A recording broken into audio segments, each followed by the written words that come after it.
Thursday. Who wants to have coffee and a chat? I'm in a mood. I'm not gonna lie. I'm in a mood. We have to listen.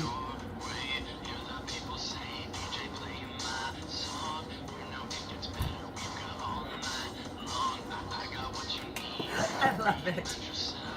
Oh, I'm in a mood today. So I thought, you know what? Let's have a morning coffee chat and talk about what we're gonna do today. Why not? So I'm gonna make me a coffee and then we're gonna have a chat.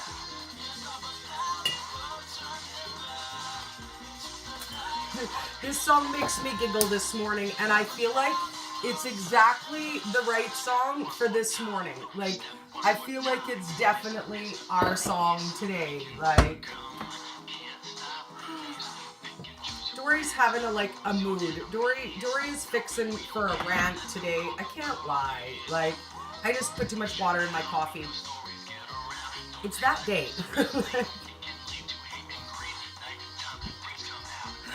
Oh, goodness. Okay, so let's pause this and let's have a little bit of a chat this morning. Let's have a little bit of a chat. Bertrand, question. Did you actually want to join the live or was that an accidental send? Because I will let you join the live if you want to.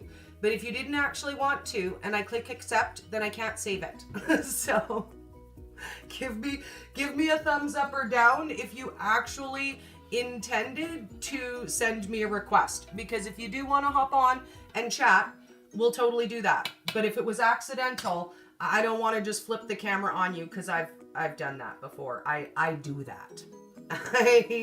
I do that. I'm warning you, I do that. Oh, sorry. Okay, it was a sorry. No, it was not an intentional. So then we won't. But I'm known for that.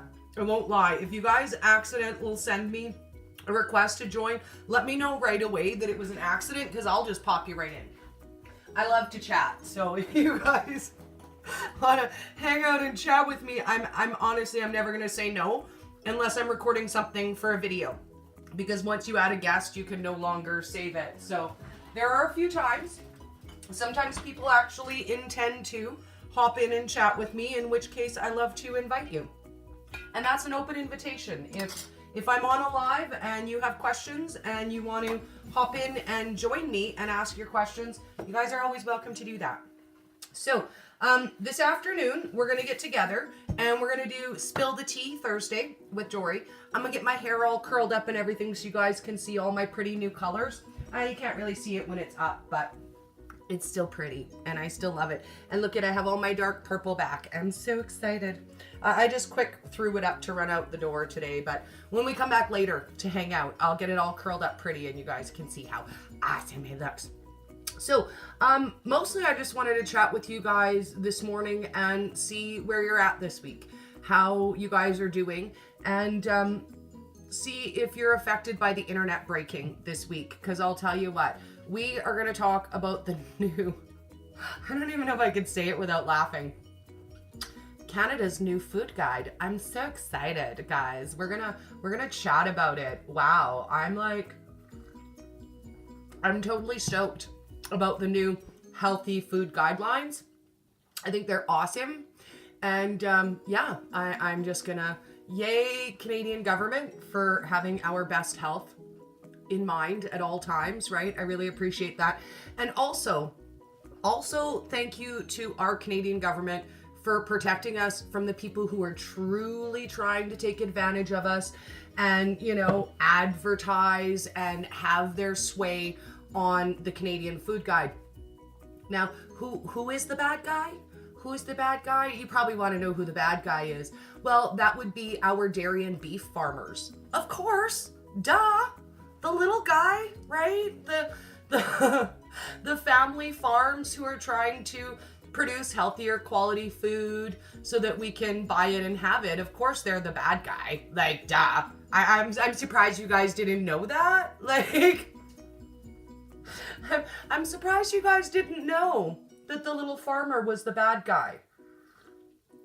Because according to the new health food guidelines, our old health guidelines were not actually healthy. They were skewed by advertising.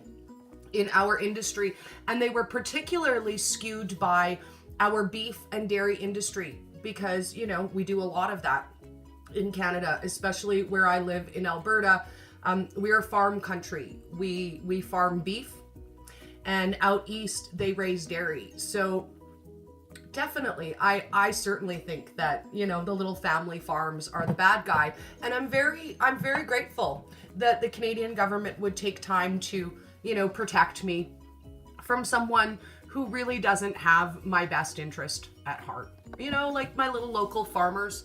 They're certainly, I don't know why it won't let me wave. I just keep touching that and bumping it, Nita, and it won't let me wave at you. I don't. I'm like, bing, bing, bing. No waving. I don't know what to tell you. I'll just wave at you like this, girl. Hi, Nita. So we're going to sit down and we're going to talk about that today. We're going to talk about what our Canadian government recommends as a healthy eating guideline. We're going to talk about what you'll find on my plate. We're going to talk about all the way around the board. All the way around the board. What do we need? What don't we need? What worked for you guys? Because here's my question. This is the same old diet reimagined with less protein, right? Like your very, very first category you're supposed to eat is fruits and vegetables, then your whole grains, then your meats, and then at the very, very end, your dairies. So we're really honestly just remaking the exact same plan. So I want to talk about that, and I want to know if that worked for you guys, because I know how it worked for me. I know how that way worked for me, but I want you guys to give it some thought this morning for when we get together this afternoon.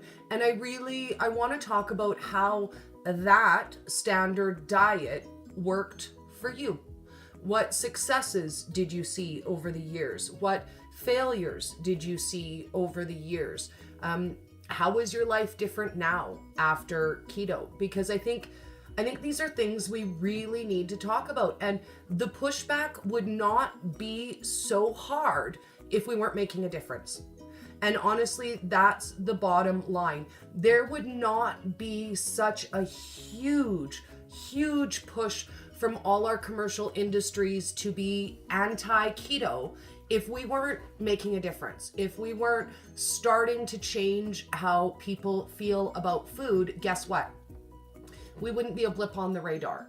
So I think it's really, really important to talk about these things when they are right in the headlines, because this is what everybody's talking about right now.